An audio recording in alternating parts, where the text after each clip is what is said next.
Hello and welcome one and all to the Drop Spot. Great to have you guys here. My name is Adam Savage. Really good to be back hosting this week. So exciting, so much to talk about here on the talk show. All about Fortnite. We've got so much coming your way. However, it's not just myself. I'm of course joined by the legendary this week, Panda and Vanessa. Guys, it is great to see you. Familiar faces. I feel like family at this point as well here. Panda, you are obviously fresh back from San Diego, Dreamhack. I mean, you're looking great, my friend. You're looking real good. And it's good to see you here on the show. How have you been recently, my friend? How's things going? Oh, it's been going good. Obviously, incredible weekend from Dreamhack San Diego. We'll get a chance to talk about that here in a few moments. But no, it was an incredible weekend filled with some incredible players. But speaking of other incredible players, we also got Vanessa on the show with us. I know, it's amazing. Vanessa, it's so good to have you here. I haven't seen you since FNCS Invitational last year. You and I were on the stage having a chat in front of thousands of people, and now here we are having a chat on the Drop Spot. It's great to have you here. I mean, for those who haven't seen your content or know about you as a creator, what can you tell us about yourself and your history in the wonderful thing that is Fortnite? I'm Vanessa. I am a 23-year-old full-time streamer and content creator for Luminosity Gaming. It feels great to be back talking with you guys, talking about Fortnite, especially since it's been, over 6 months since FNCS Invitational. So it feels good to be back here talking about what I love to do, talk about Fortnite, play it every day for a living. It's so great. And I honestly really enjoy the game, even though it's technically not catered for adults, but I'm still enjoying it.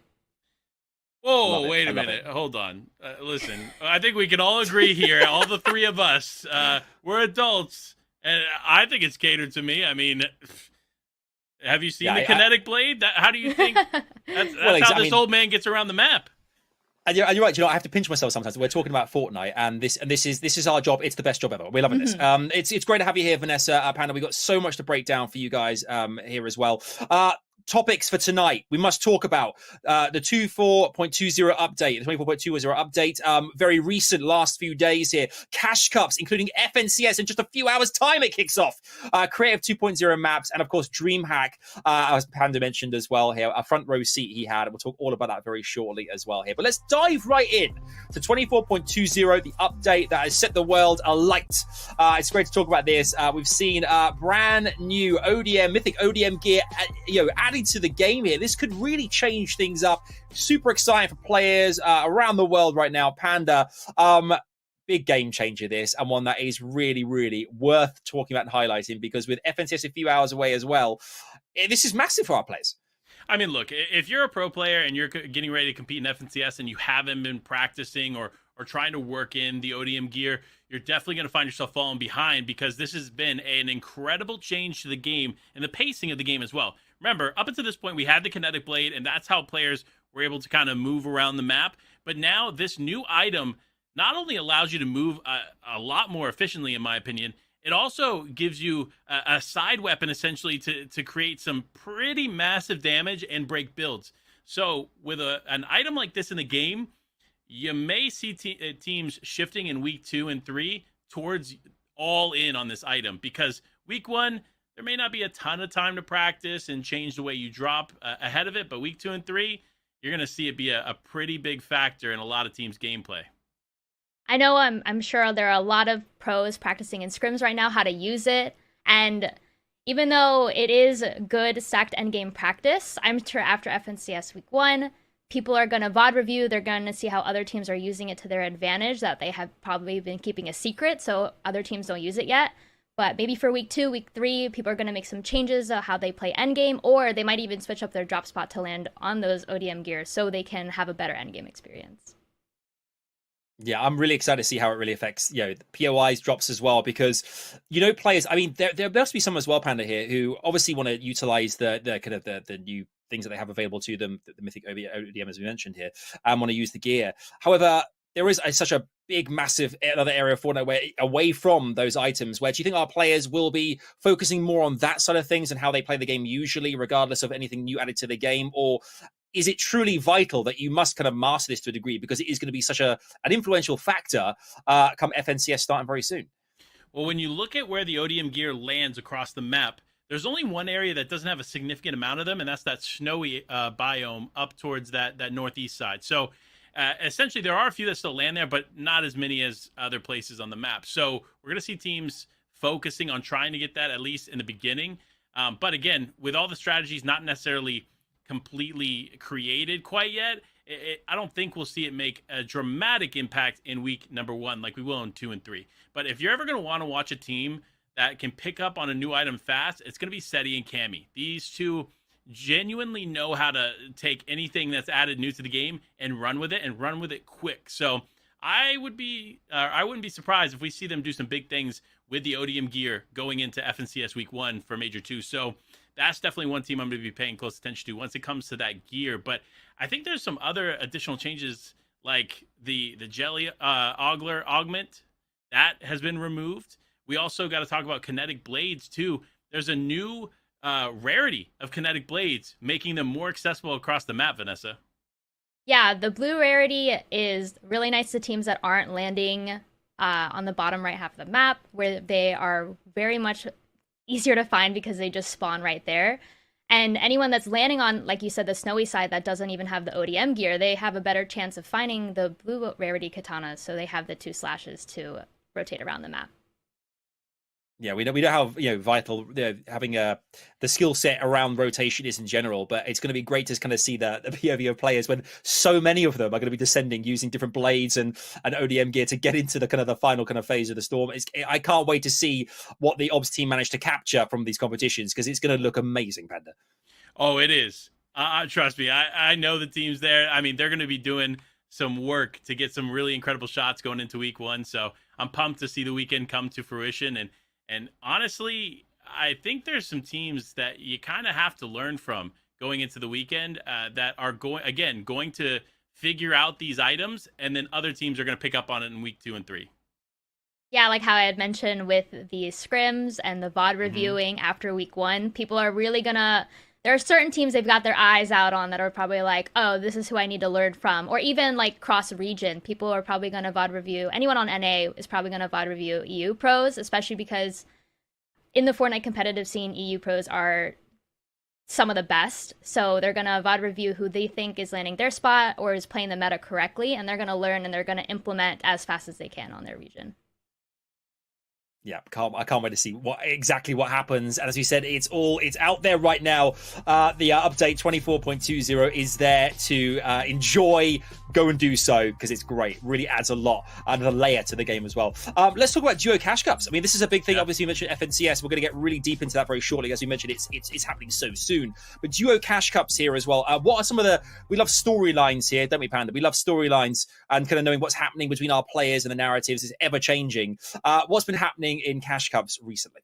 Well, I think the first story to talk about is NA, right? And we got to talk about Trashy and Pump. Over the weekend, they were in San Diego competing in the Dreamhack event, but they also competed in the Duo Cash Cup. So them together from a probably, I wouldn't say necessarily uncomfortable setup, but from a setup that they're not used to using, they were able to get a top 10 finish there. So that's playing from San Diego, which you and I both know is not necessarily the best spot to play on the new region. Now, for them to do that and also get a top 10 finish in Dreamhack shows that this is a team to be reckoned with. I'm going to be paying close attention to them going into the weekend. Another thing, of course, we got to pay attention to Queasy and Vino on EU.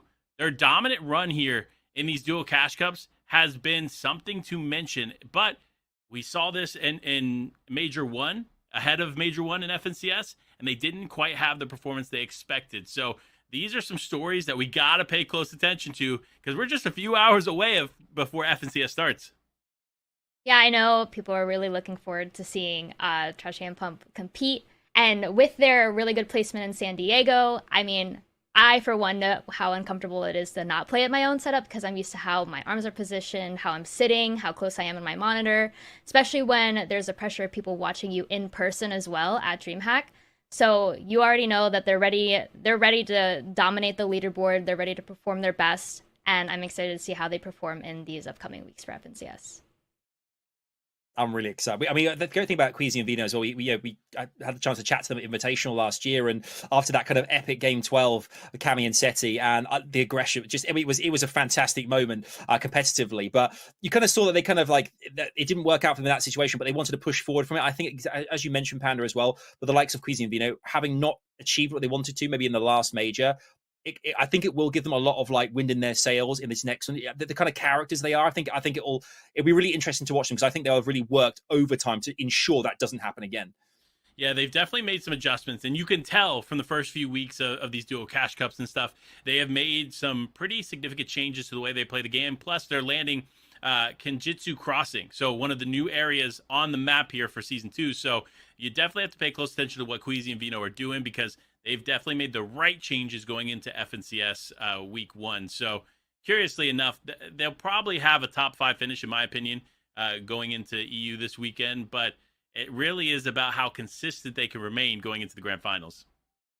I think Queasy and Vino are definitely one of the top teams to look out for. And even considering their Grands placement last season, I feel like a lot of teams would have been very discouraged and maybe split, look for another duo. But I mean, they've been duoing together for so long. They're persevering through literally anything, any meta. They're doing their best to learn just so they can end up on top. Yeah, I mean, speaking of duos as well, obviously, we see constant changes to duos across the board, every region. There's always something different that happens. We always kind of sit there with that popcorn, just waiting to see how it's going to unfold. Recently, Vidil and Mr. Savage coming together, which is kind of interesting as well, because I mean, at this point as well, Mr. Savage is pretty much played with most players, I think, across the region right now. He's kind of done it all and seen it all, and he's carrying my namesake as well. You've got to represent. I love that. But I mean, I think the fact that you've got that that kind of like that duo, which is interesting to watch as well. Kind of they're both proven track record they both have, as well as Aqua's back again playing with Noah. Massive. EU is going to be a really interesting region to watch here. But I think just these new introductions of these new duos, it just really switches things up and makes it kind of even more exhilarating for us watching at home. Yeah, I mean, look, you mentioned a lot of EU teams because those are teams that we know are playing together going into the weekend. NA is kind of a different story. We have no clue. There's like 10 major teams that I have no idea who they're playing with. Booga being one of them, to be honest. We saw him playing with Poyo. We saw him playing with Larson. Obviously, he started the season switching from Peterbot to Miro. I mean, look, there's been so many changes in the Booga camp. I'm curious how that's going to play out because, again, I still don't know to this moment which player he's actually competing with going into week 1, which, again, we're only a few hours away, and there's no clear indication who they're playing with. But, Vanessa, from your perspective, what is a team you got to watch from NA? I think we should be watching Reeton Epic Whale. I know they're coming from NA West. That is honestly probably a look down upon region. They're not highly regarded like NA East or EU. But it'll be nice. They both moved to Dallas for 0 ping. They're both ready to compete. They're landing one of the best POIs on the map just so they can get better surge because all the buildings are so tall, and mythic shotguns. And they're a really good fighting team as well. And from any of the Elite Cups last season, they love to key. So I'm sure they'll be using all of that good loot to their advantage. Yeah, I mean, just mention some of the teams in that, knowing that all these different duos are going to be merging together in the NA region. I reckon they're going to be relishing the opportunity as well here to come head to head, go against each other as well. So it's going to be really exciting to kind of watch unfold. And speaking of which, FNCS, as we said, is imminent. It's happening very, very soon. Week 1 is right here.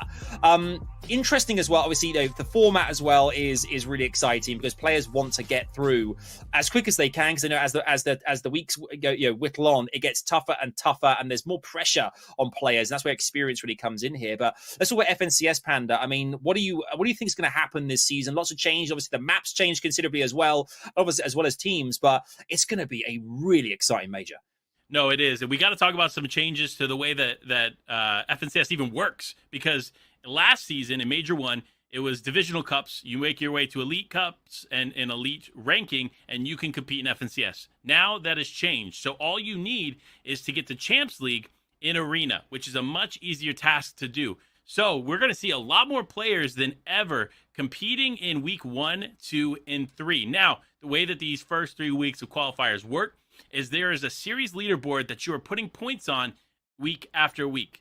Through the 3 weeks, the top 40 teams who put those points up on the leaderboard will be able to go straight to the grand finals. Then there's going to be 10 more spots left to qualify on. How do we do that? Well, Surge Week. So teams 41 through 90 on the series board or series leaderboard will then get an opportunity to compete in the Surge Week. In Surge Week, 5 consistent teams and 5 teams that win a game will earn their spot on to the grand finals. And of course, all of that leading to the opportunity to compete in the Global Championship, with several more spots than before open to go on. Honestly, I'm excited for this probably more than anything, because we continue to see more and more teams slowly creep their way into the Global Championship as we get these FNCS on. Yeah, I mean, there's so much pressure, especially, I mean, now that they're combined, it's a little less pressure because I think that's the top 3 spots. So top 3 is not an easy feat alone, but it's more attainable than just the first spot on the leaderboard. So I'm excited to see how duos may start to crumble under pressure after week 1. They want to perform as best as they can. They want to make sure they have enough series points to qualify. I know relying on reboot round style format is not the most ideal, considering how stressful it can be. I mean, winning a game also isn't easy, considering how many heal-offs have been with this current season meta. But I'm sure after these changes, endgames are going to be a little different. It's going to be more elimination heavy, hopefully. And teams are going to be ready after scrimming after week 1. They're prepared. Yeah, we love the eliminations. That's where the hype really hits us. The energy in the chat online, it's amazing to see it all kind of unfold. And I think the duos will have to work very hard to ensure they get to that global championship, as mentioned, because having had these experiences recently in the last kind of few months, I guess the last 6 months, if you consider Invitational, Dreamhack recently as well. Playing in front of that live audience, being together, you want to be on that stage, Canada. You want to be there, considered one of the best in the world, competing for the ultimate prize. That's that's the prize at the end, the kind of treasure, if you will, at the end of the rainbow, is getting to that global championship and proving that you are the best of the best. And we've seen our players just chatting to them how desperate they are to make it there, because they know how important it is for them and their careers moving forward in Fortnite. Yeah, I mean, look, it all comes down to this. This is it. This is what we've been looking for since the big competition in 2019. We've been looking forward to something that they can earn their way through different qualifiers, and that's what these FNCSs have become, is a qualifying opportunity to go into the Global Championship. I mean, look, EU has 5 spots, NA has 3 spots, the rest of the regions have 1 spot up for grabs. So the top 5 EU, top 3 NA, and then the top 1 in the rest are the ones going to be walking away with the spots here for Major 2. But the exciting thing is that continues to change. So Major 3, there'll be even more spots open. So honestly, I have no clear indication who's walking away with a spot this time around, because again, there's been so many shakeups. There's been obviously the servers merging. So much on the table. This is probably going to be the most exciting FNCS major, in my opinion, of the entire year. No, I 100% agree. I mean, even after you mentioned the servers merging, people are not really sure who's going to be on top anymore, because for so long it was just kind of like, who's better, East or West? Who's better on West than some of the East teams? So I'm excited to see that now everything's all together. It's like a true NA competition, like who is really on top of the North American region after so long of these debates between both regions. Yeah, they've been going back and forth for a long time, and finally we're going to have our answer. We're going to see exactly what's up. I can't wait to see. I mean, we haven't even talked about the map as well. The differences there as well. Mega City in the mix. How that's all going to look. It's going to be fantastic to watch unfold here. But as we said, FNCS is kicking off very shortly. We've talked about players as well that will be competing in this, and we should talk about orgs as well, because there's been so many change-ups with the orgs recently. New players joining families. I mean, one of the ones we've talked and seen a lot featured recently is Dignitas as well. The fact that the likes of Boogers are signed. I mean, is Edgy there now? I mean, this is the thing that's all happened. It's all changing, Panda. Listen, don't fall victim to the trolls here. Edgy is the only thing he has association wise with Dignitas is he's a Dignitas cheerleader. He is not a part of the org. They've been April Fools trolling for what feels like the entire year.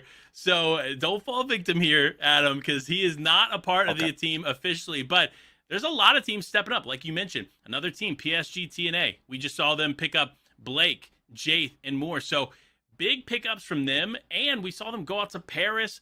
Like literally, Oliver OG was on TV during a football Crazy. match, which is just insane to think about where we're at here from a Fortnite org standpoint. But not only them stepping up, Luminosity also picking up a lot of big names in the Fortnite space, including Vanessa. Yes, Vanessa. Oh gosh, I personally love Luminosity, not biased or anything like that. But I'm excited to see them pick up some content creators like myself, Maddie, Jenny Smiles. So I'm hoping that with the LAN coming up at the end of this year, that they'll hopefully pick up some comp players as well. I know I've seen some tweets floating around. I think they've been shooting a couple of DMs to some pros. So I'm hoping that it won't just be content creators in Fortnite, that we'll have some pros in Fortnite as well. And we'll have our little happy family over here. Yeah, it's really exciting to see actually because it feels like there's a real hype amongst players as well that they're starting to come together. There's a camaraderie as well, being part of obviously different duos, but you're kind of part of that kind of family as mentioned as well. It's really exciting for players and kind of like for us as spectators too, just kind of watching it unfold and see who's going where. I mean, interestingly as well, we're seeing kind of zero build players as well, as you mentioned, getting picked up as well as traditional kind of Fortnite, you get better players with builds. It's a good sign, isn't it, Panda, to see that as well, that you kind of both kind of sides, whether it be zero builds or otherwise, are being celebrated here, and orgs are recruiting players regardless of which area they specialize in. If they're a great player and they're good in that particular format, then get them on board. Yeah, I think that's the beautiful thing about Fortnite, is that you can pick up people that participate in Fortnite in several different facets of the game. Because remember, there's the standard BR, there's zero build, and now we have UEFN, or better known as Creative 2.0. So there are 3 creative ways to get involved in the scene, and we're seeing orgs step up in a big way to do that. But honestly, Vanessa, you're a part of an org. Like, what is one of those like highlight things about being a part of an org? Well, for me, a lot of my joy in Luminosity is because I've known of them for so long. I think I remember talking before I even signed is I've been subscribed to their YouTube channel since 2019. So it's like a long-term connection for me almost to be a part of that. But I think being on the whole family thing, bringing back to that, and seeing orgs finally stake their claim into the Fortnite scene a little bit more is really, really good. I think it helps the longevity of the game as well. It keeps their relevance, they have that mutual relationship with one another.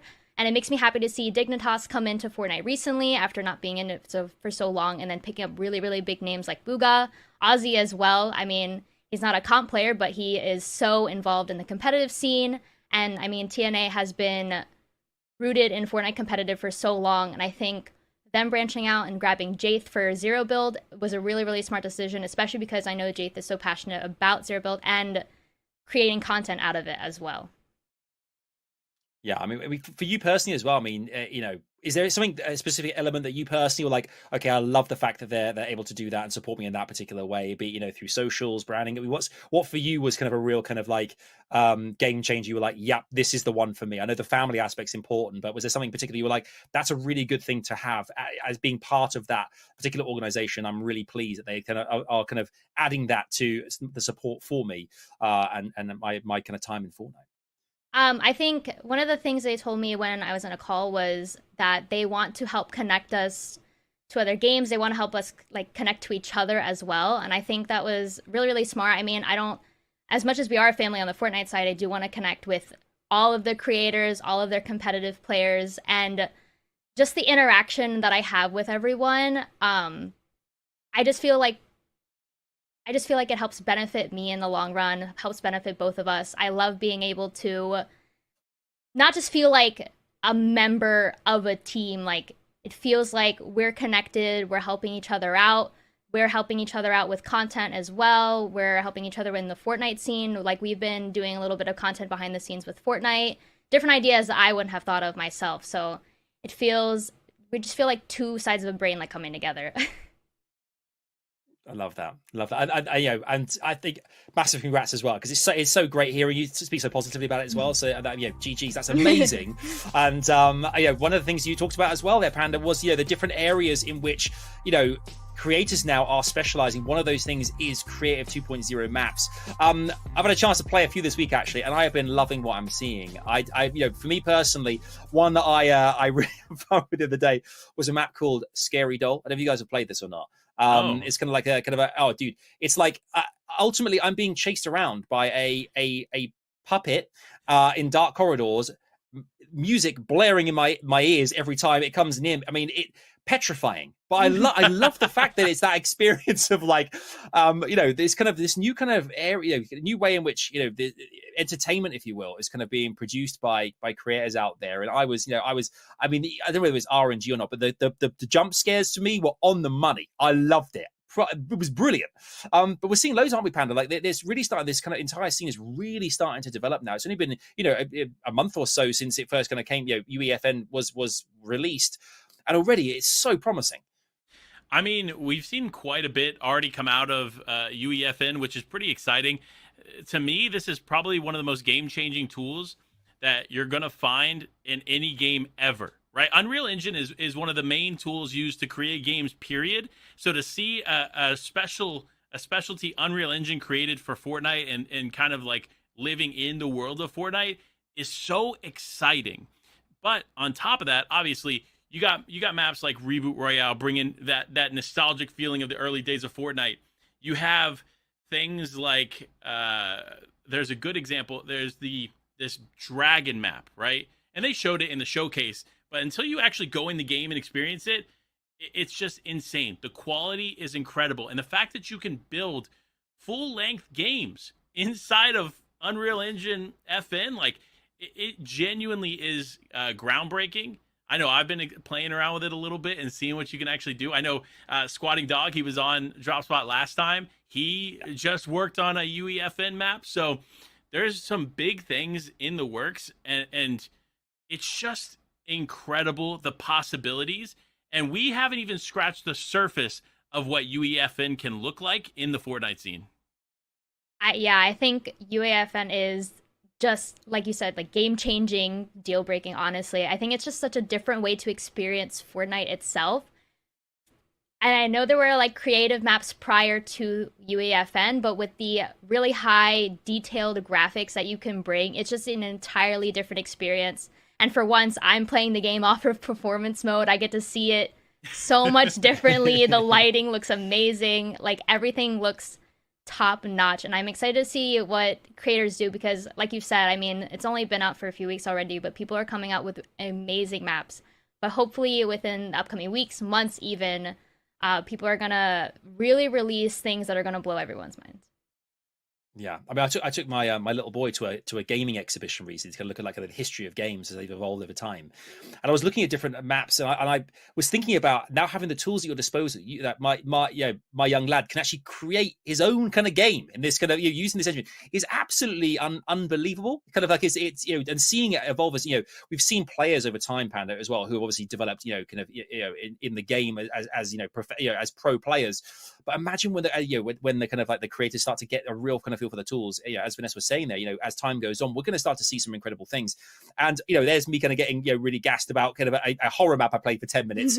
But imagine what we're going to see in years to come, where people, you said, like fully blown titles. It's a great opportunity as well for aspiring, I guess, game developers who kind of want to get into the world somehow to kind of the proof will be in the pudding of what here are the tools. Show us what you can do. It's a great opportunity. Well, not only that, I mean, if you are a creator and you have a base understanding of Unreal Engine, you can go into UEFN and just begin creating and begin playing around with it. And the possibilities are endless. And this is going to open up the door, like Fortnite has done competitively and in other ways, like obviously pioneering cross-platform back in the day. They are now pioneering the ability to create games for the base user, right? Typically, you're not just going to find anybody being able to hop on UEFN or Unreal Engine and some of these other programs before and just create a full-length game. Now UEFN gives you the tools and makes it simpler for anybody to just walk in, sit down at their computer, and create. And with the revenue tool that they announced, 40% of all Fortnite revenue going to UEFN creator, like, I mean, it's insane to think about what is to come. Yeah, I'm really excited for the different player base that UEFN is going to bring. I mean, after Zero Build came into the game, it just brought a whole new wave of people over or even switching game modes because they just prefer the simplicity and the playstyle of Zero Build. So I'm excited with UEFN. Anyone who's not even typically into the core Battle Royale 100-player format, they can just hop into one of these really good storyline creative maps that one of these, like some of these people may create. And like you said, with the Epic giving 40% to the creator fund for the creative maps, it's going to unlock this passion for creating, game developing that some people like don't even know that they have, especially with how accessible and easier it is to use UEFN compared to before. Yeah, that's definitely the word of the day, accessibility. Because I think, regardless of, we are feeling around Fortnite in general, everyone is welcome now. Get involved. I think, one map to look out for as well, Vegetable Nightmares, where a crazed Peely is on the loose. Really fun to watch. Definitely check that one out as well. Let's talk about where you've been recently as well, what you've been working recently here, Bandit. Dreamhack San Diego. Huge opportunity there for players to qualify for Gamers 8 later this year. $250,000. $250,000, just saying that out loud is bonkers. Top 10 qualified for that. What was it like being part of that, and how was the weekend overall? So, weekend was incredible. Definitely one of the stronger events as far as participation goes. And when I say participation, I don't mean sheer numbers. I mean the players from around the world coming together into San Diego was insane. We saw OCE players, we saw EU players, and of course we saw NA dominance on top of the leaderboard. I won't say too much, but EU, where were your boys at in the top 10? That's all I'm saying. So it was a really exciting weekend. Obviously, the top 10 teams qualified on to the biggest third-party LAN we have for Fortnite in Gamers 8. So it is really exciting to see how this is coming to fruition, because this is just the first qualifying opportunity for that LAN. So we got 2 more in Dreamhack Dallas and Dreamhack Summer later this year. So to get to be a part of the first one, the first opportunity for these teams, was honestly, it was an honor, and everything just came together. It was a beautiful weekend of Fortnite. Yeah, with Dreamhack, I mean, those competitions are always so intense. Everyone's coming together. I mean, you have some of the best pros competing against one another at just one of these lands. I'm really excited for Dreamhack Dallas. I mean, with this current update, they added back bunkers back into the Zero Build competitive meta, and I personally miss them a lot.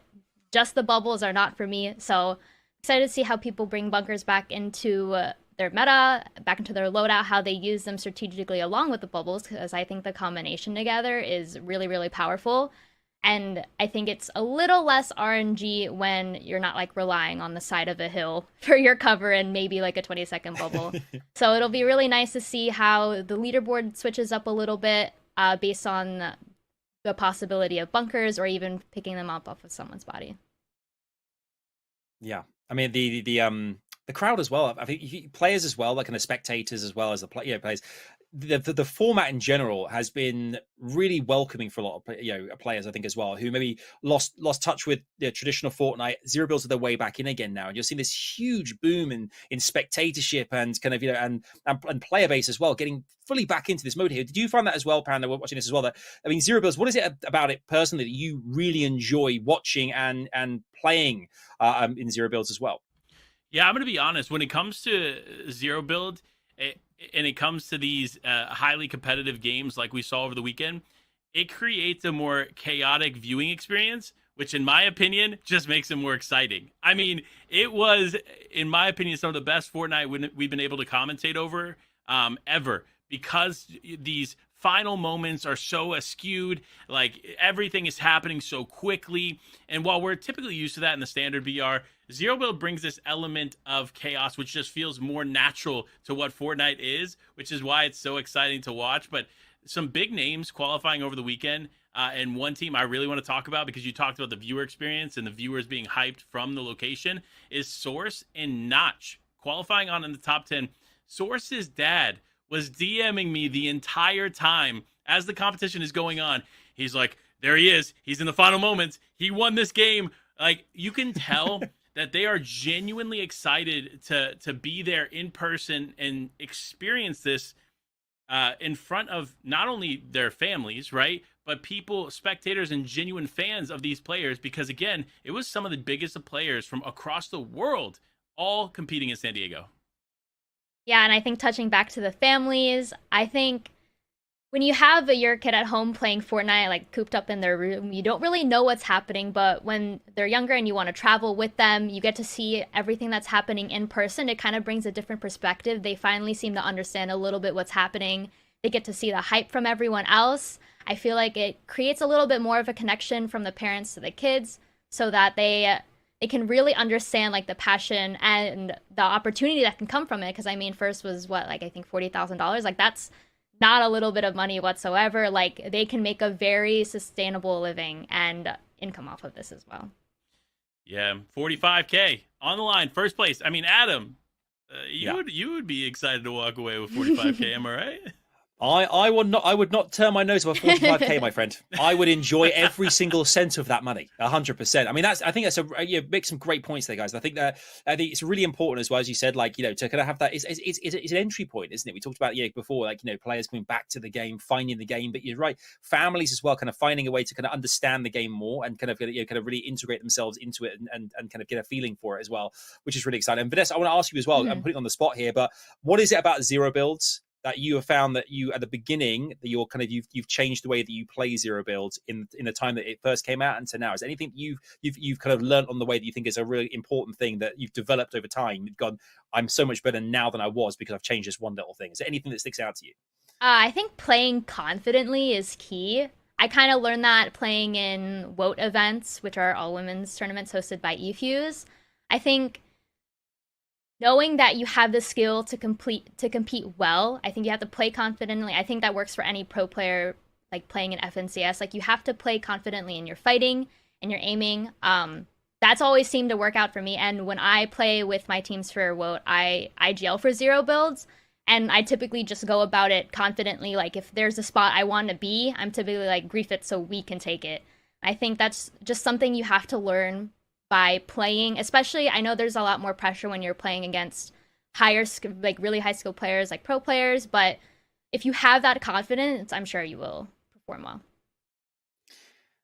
Yeah, I think I'm sure you can agree. Confidence is looking at Panda, they're one of the most confident human beings on the planet right now, just in life in general, not just in Fortnite, and rightly so. I think that's a great point there, and confidence is absolutely a big factor too. We've obviously got one last thing, Collegiate Cup as well. I'm seeing more and more posts as well here on my timeline all the time about the Collegiate in general and how that's really kind of developing, Panda. Now we have Cup solo finals as well. I mean, this is a really exciting area to keep tabs on because the players of tomorrow, they are coming, and they're coming in thick and fast. Yeah, I'm going to be honest. I've been fortunate enough to be a part of the collegiate scene here pretty intently this year. And obviously, we just got done with the solo competition.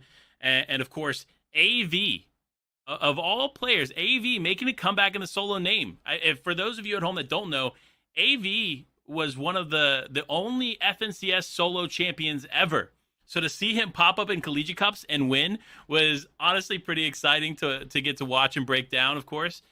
So that was pretty exciting. But listen, if you're a college student and you want an opportunity to compete for some big money and big prizing throughout the year, you have to check out these Collegiate Cups. It is in-game. It's in the Compete tab. You just have to make sure you follow the CCA featuring Fortnite socials so that you can see where to register. Also, Fortnite Competitive is keeping up on socials as well, giving that information out, making sure that you get registered and involved, because Collegiate is one of those blooming sectors of Fortnite that we're seeing start to really get big. Yeah, I mean, I graduated from college last year, and I'm kind of so sad I didn't take the opportunity to perform in those while I could, because now I'm looking at it, and I kind of feel really left out. I'm like looking out of it, and I'm like, hey everyone, I wish I could play just like you guys. And then I didn't even take the chance while I could. So for any college students, I mean, you're good at the game, you know what you're doing, it is definitely worth the experience. Even if you don't qualify or even make some money, I think it's definitely worth the try. You heard it right there, folks. You heard it right there. It is definitely something to check out and get involved in if you can, because it is popping off. Trust us. So much covered on today's show. This has been amazing. I mean, the thing that the FNCS is so close as well. Before we kind of wrap the show up, guys, Wet Panda, Vanessa, just for everyone listening out there, where can everyone find you? Panda, first and foremost, where are you on the internet? Tell us so we can all find you ASAP. Twitter.com/LifeWPanda. That's where you can keep tabs on me right now. No streaming, some content coming soon, but you'll just have to make sure you're following the socials to keep involved in that. But of course, Vanessa, where can we find you? I'm typically over on twitch.tv/Vanessa or twitter.com/VanessaBTW. Those are typically my most active platforms. Lovely stuff. And for myself, find me on Twitter at Adam Savage, at Adam Savage UK on other things as well. So like Twitch and such. Make sure to do that, guys. This has been amazing. Thank you so much for hanging out with us and for taking the time to be here for the show. Obviously, there is so much happening in the Fortnite world right now. As we mentioned, FNCS is here. It is ready to rock and roll. Make sure to keep a close eye on it because it is going to be electric fireworks. Trust us. Big thank you from myself, from Panda and Vanessa. Thank you so much for joining us here on the Drop Spot. We look forward to seeing you on the next one. Until then, take care and we'll see you on the battle bus. Goodbye for now.